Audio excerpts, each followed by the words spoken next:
Menjadi orang tua adalah pencapaian terbesar dengan tanggung jawab seumur hidup. Bahkan Bian tidak mampu untuk sekedar melengkungkan senyuman terindah, tangannya malah gemetar, matanya ikut berkaca-kaca. Marisa yang melihat reaksi suaminya berpikir itu adalah rasa bahagia yang tak mampu untuk Raka Bian. Sujamoko ungkapkan secara gamblang dalam susunan kata-kata. Perlahan ia menjalin jemari Bian yang terasa dingin. Kali ini suaminya itu menoleh serta bisa membalas senyumannya. Penantian selama hampir 15 tahun, setiap suka duka, cibiran, sekaligus pertanyaan semua orang yang seharusnya mendukung, kini seakan dijawab oleh Sang Maha Kuasa. Keajaiban ini terasa seperti fata morgana, sulit dipercaya. Linangan air mata, juga rasa sesak ikut mengimpit dada. Terasa begitu nyata, luapan kebahagiaan ini terasa semu sekaligus menimbulkan rasa pedih di benak Bian. Usianya sekitar 10-11 minggu, dia sehat sekali, ungkap Mika sembari menggerak-gerakkan transducer di perut Marisa. Apa ini? Maksudku berita ini benar? Tanya Bian seraya menatap gambar calon buah hatinya di layar monitor. Perlahan Mika menepuk lembut lengan Bian kemudian berkata, "Saya sudah katakan, nggak ada yang mustahil untuk Allah. Bila sudah berkehendak, maka apapun pasti terjadi. Selamat Pak Bian." Lagi-lagi Marisa tidak sanggup menahan tangis kebahagiaan. Matanya turut menangkap isak yang coba ditahan Bian. Benarkah batin Bian? Berkali-kali Bian berusaha menepis keraguan. Janin itu anaknya, mungkinkah? Benarkah? Ekor mata Bian melirik Marisa yang sesekali mengusap perut. Ia kesulitan memfokuskan tatapan pada jalan. Bahkan kemudi mobilnya terasa lebih berat. Baginya, kejadian hari ini adalah masih terasa bagikan mimpi belaka. Jauh dalam hati, dirinya terus bertanya-tanya, apa yang harus dilakukan? Mengapa kebahagiaan ini terasa menyakitkan? Bian mencengkram erat kemudi Honda kesayangannya lalu berkata, "Kita rahasiakan dulu masalah kehamilan ini." Marisa berharap yang baru saja didengarnya salah. Kedua alisnya bertaut kemudian melipat tangan di dada. "Apa mas? Bagaimana mungkin berita bahagia ini dirahasiakan?" protesnya. "Ya, kita rahasiakan dulu hal ini dari keluarga, terutama ibu dan Bunda Anissa," ulang Bian. "Loh, kenapa? Mereka pasti bahagia sekali mendengar ini semua. Kehamilan ini yang ditunggu semuanya," marah Marisa. "Sayang, tunggu sampai aku bisa menjelaskan semuanya," lanjutnya lagi. Bian mengerti amarah Marisa. Tentu ia juga ingin meneriakkan berita bahagia ini ke seluruh penjuru dunia. Namun ada hal yang harus dipastikan dahulu, meluruskan satu ganjalan dalam hati. Bian menepikan mobilnya kemudian menatap Marisa. Sorot matanya seakan menandakan sesuatu kebimbangan. "Kamu dengar sendiri penjelasan dokter Mika kan? Kehamilan ini tetap punya risiko yang tinggi. Mungkin aku terdengar jahat, tetapi bagiku kamu adalah prioritas utama," ungkapnya mencari alasan. Marisa memukul pelan lengan suaminya. "Jangan bicara seolah aku gak punya harapan untuk melahirkan anak ini mas. Anak ini akan lahir, dia adalah prioritas utamaku. Aku lebih baik mati bila terjadi sesuatu padanya," raung Marisa. "Marisa, kamu kenapa? Kamu jahat mas," geramnya. "Aku minta maaf, mohonnya. Aku gak bermaksud membuatmu sedih," lanjutnya kala melihat bulir air mata mengalir di pipi Marisa. Dengan tangan gemetar ia mengusap pelan perut Marisa. "Aku bahagia. Aku berharap kalian baik-baik saja. Sungguh," tambahnya seraya memaksakan diri untuk tersenyum. Sekali lagi Marisa menghambur ke dada suaminya. "Semua akan baik-baik saja mas," lirihnya. Bian hanya mampu mengangguk serta mengusap kepala istrinya. Ia akan coba untuk tidak lagi bertanya. Kecurigaan serta rasa takutnya hanyalah kecemasan belaka. Oleh karena itu, diam-diam Bian mulai membangun beberapa langkah untuk melindungi Marisa serta janinnya. Ia memerintahkan penyusun ulang agenda kerja, menyingkirkan beberapa kegiatan yang terasa berat, sekaligus memulai satu penyelidikan yang sebenarnya lebih baik diajukan. Sesuatu yang akan sulit untuk diakhiri dan dirasa bisa mengakhiri semua perjuangan.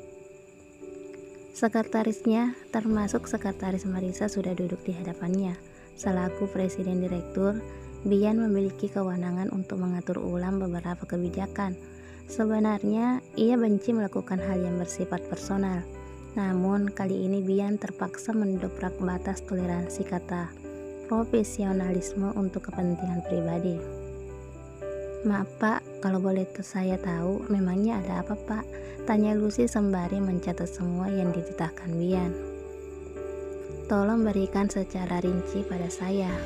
Tia, bila memang memungkinkan, tolong bantu Lucy ubah semua agenda rapat.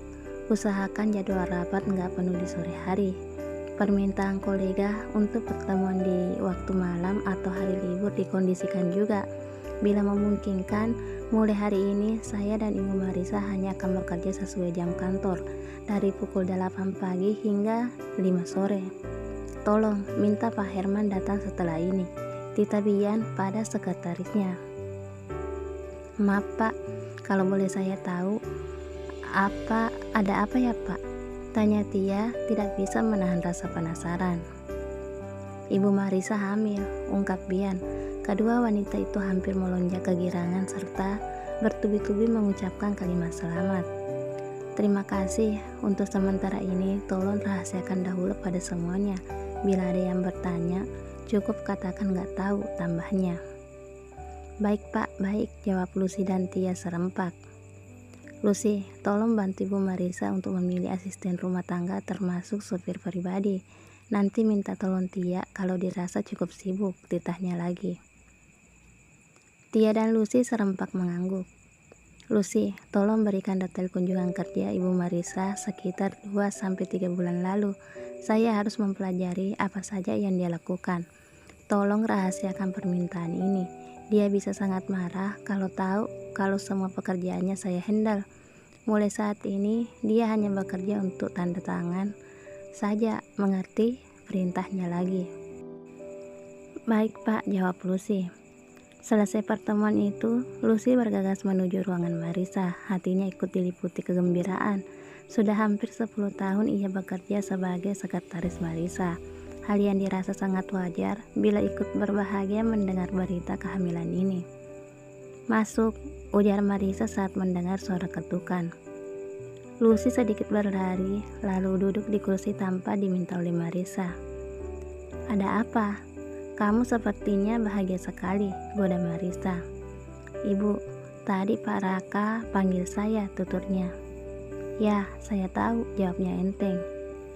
Ibu, mau asisten rumah tangga yang seperti apa? Tanyanya seraya membuka buku agenda. Kamu tahu selera saya kan? Terima kasih Lucy sudah mau membantu, tuturnya seraya menggenggam lembut tangan Lucy. Tanpa sadar, Lucy menunduk. Air mata kebahagiaan merembes dari pelupuk mata. Marisa segera bangkit untuk memeluk dia yang sudah dianggap lebih dari sekedar asisten. Lucy mengatakan betapa ikut berbahagia serta berjanji akan menjaga Marisa. Marisa balas menepuk pelan punggung Lucy, merasa sangat bersyukur karena dikelilingi orang-orang yang tulus. Akhirnya Marisa bisa mencicipi kenikmatan luar biasa yang ditunggu selama menjalani biduk rumah tangga bersama Bian. Sayangnya, kebahagiaan yang dinikmati Marisa berbanding terbalik dengan apa yang dirasakan Bian. Ia menatap kosong lembaran-lembaran kertas dokumen. Berbagai pertanyaan aneh kembali mengusik kebahagiaan sekaligus kesempurnaan biduk rumah tangganya.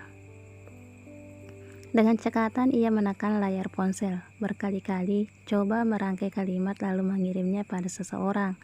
Sekali lagi ia menggigit pelan bibir ketika mendapatkan balasan dengan satu kata, yaitu, baiklah. Cepat-cepat ia menghapus pesan itu kala mendengar pintu ruangannya diketuk. Masuk, ucapnya. Marisa yang muncul dari balik pintu bergegas melengkungkan senyum terbaiknya. Bian bergegas mendekat. Kemudian menarik kursi agar istrinya bisa duduk dengan nyaman. Baru kali ini ia merasa cemas berlebihan. Kalau ada perlu, panggil aku. Kamu gak perlu datang ke sini, marahnya. Marisa meletakkan beberapa amplop seukuran kertas A4 di meja raka Bian. Laporan, kenapa gak minta Lucy saja yang antar? Ia coba menjaga intonasi suaranya agar tidak meninggi. Sayang, aku mau ketemu kamu. Itu gak bisa diwakilkan oleh Lucy, elak Marisa. Ya, kamu bisa minta aku yang ke ruangan kamu, balasnya. Marisa kembali mendekati suaminya, kemudian meraih tangan Bian. Kamu persis seperti apa yang aku bayangkan, menggemaskan sekali, godanya. Kamu bahagia? Pertanyaan Bian dijawab anggukan kepala oleh Marisa. Perlahan, Bian mendekap erat tubuh mungil istrinya, serta mendaratkan dagu di pundak kirinya. Tangannya tiba-tiba gemetar. Sesuatu ikut seakan menusuk-nusuk batinnya, bahkan sekarang logikanya ikut meronta. Satu desir juga bisikan menggelitik di ujung telinga Bian, seakan memaksa untuk diungkapkan. Kali ini ia memalingkan wajahnya karena entah mengapa wajah bahagia istrinya menjadi bayang yang terasa sangat menyakiti hati. Belahan jiwa yang diperjuangkan dengan susah payah, rasanya seakan sedang menertawakan harga diri yang dijunjung setinggi langit. Bian berusaha memejamkan mata, tangannya sudah terkepal. Perasaan ini, rasa ini sebuah rahasia. Bersambung.